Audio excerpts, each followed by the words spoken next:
الحمد لله حمدا كثيرا طيبا مباركا فيه يليق بجلاله،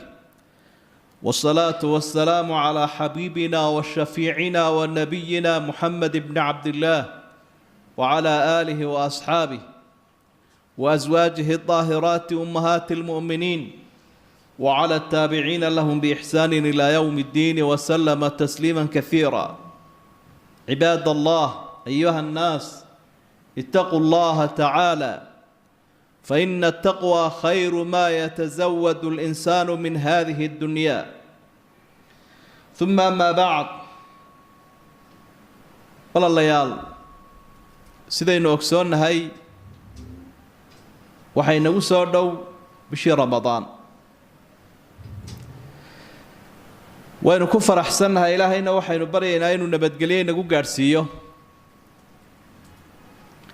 markaa waxyaabo aynu baraarujinaynaa jira bishan ka hor oo aynu ku talagalayno, oo aynu niyadda ku haynayno, oo aynu ku sii diyaar garoobayno, kagana faa'iidaysanayno waqtiga qaaliga.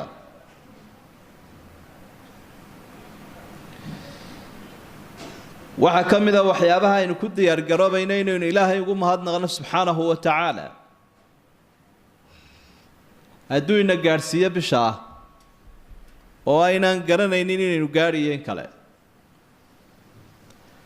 wakhtigu wuu kala fadli badan yahay, dalkuna waa kala fadli badan yahay, dadkuna wuu kala fadli badan yahay. fursad qaaliya markuu ilaahay ku siiyo iyo wakhti qaaliya oo cimrigaaga soo gaadhsiiyo, waanayd ilaahay ugu mahadnaqdaa subxaanahu wa tacaala. sida wax badan oo adduunyada ah oo muuqda markuu ina siiyo aynu ugu mahadnaqno, diintaa ka qaalisan dunyada. niyadda waxaynu ku haynaynaa xadiidkii rasuulka sala allahu calayhi wasalam: iqtanim khamsan qabla khams. xadiidkaa saxiixa nebigu waxa uu ku leeyahay qofka muslimkaa isagoo la hadlaya 5 arrimood oo aada haysato ha garan waayina ka faa'iidayso 5 arrimood intaanay kula kulmin: xayaataka qabla mawtik, wa sixataka qabla saqamik, wa faraaqaka qabla shughlik, wa shabaabaka qabla haramik, wa ghinaaka qabla faqrik. waa xigmadii qaaliga ahaa ee nebiga calayhi salaatu wasalaam. xigmadahaas in badan baan dadka u jeedin, kana faa'iidaysanin, kana murugoodo wakhti aanay tala gaadhayn. midi waa nolosha, intaad nooshahay ka faa'iidayso, ilaa waa fursade. fursaddaa ma haysta qofkii geeriyooday, markuu sii dhimanayaa baanu garanayaa. qaala rabbi irjicuun, ilaahay u celi buu leeyahy, ilaahay u celiya lacallii acmalu saalixan fii ma taraktu, bal camalkii aan ka gaabiyey inaan wuxuun soo sameeyo. marka nolosha aynaan dareemaynin ee ayaamaheedu soconayaan inaynu ka faa'iidaysanno oo aynu xisaabtanno.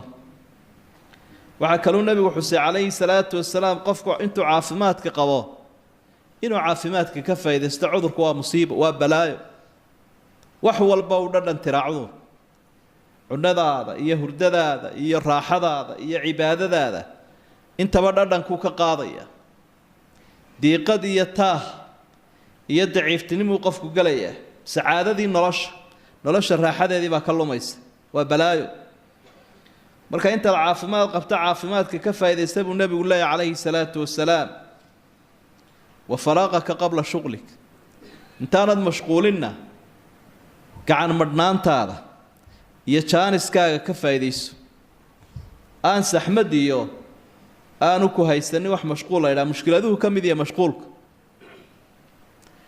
mar walba fursadda kuu soo baxda ha dayicin.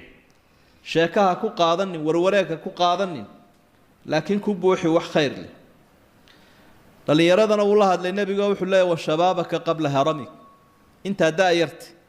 waa cimriga intiisa u qaalisan ee u qiimaha badan, waa intuu qofku daayari marxaladda koritaanka uu ku jiro. taana ka faa'iidaysa buu nebigu leeyahy calayhi salaatu wasalaam intaanad gaboobin. gabowga laftiisaaba cudurkiiya. dadkuna waxay ku kala horeeyaan ay ku kala tagaan siday uga faa'iidaystaan dhallinyaranimadooda.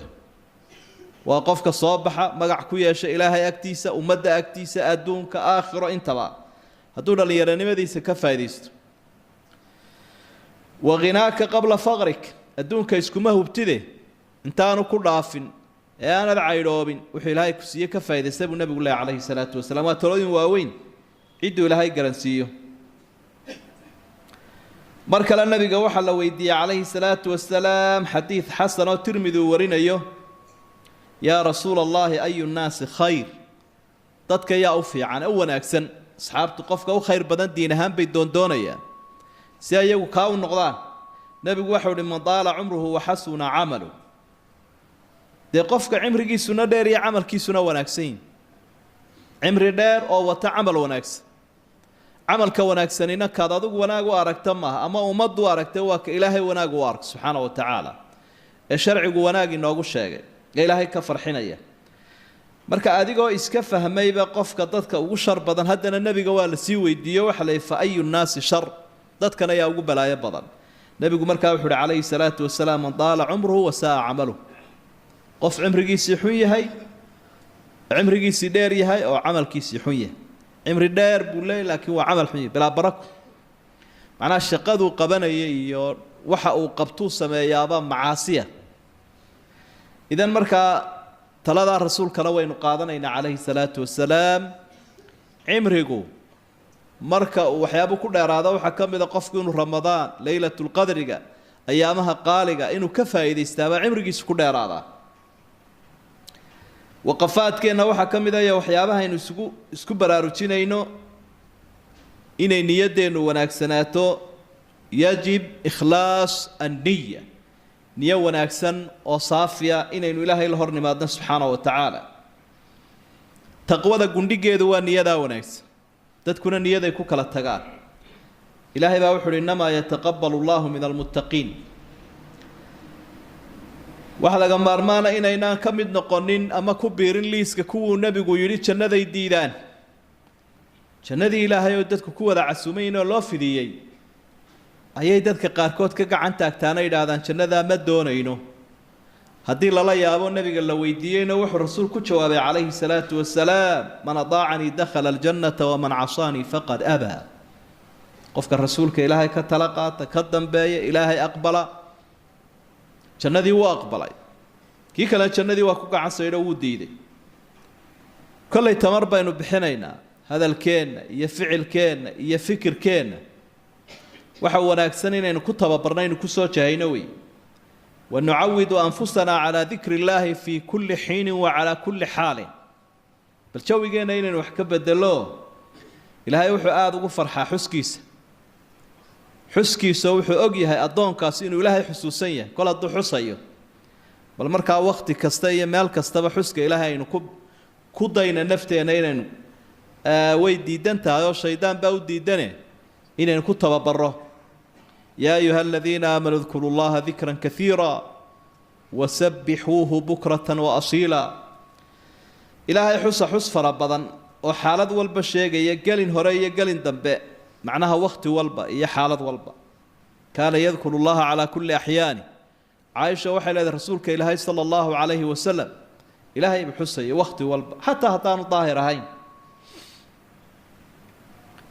نبي عليه الصلاة والسلام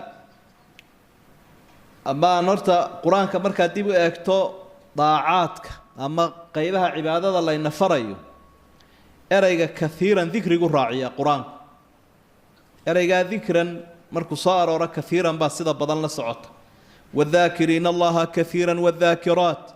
أعد الله لهم مغفرة وأجرا عظيما وحي لهاي الراعين يا كثيرا ولماذا وحي ليه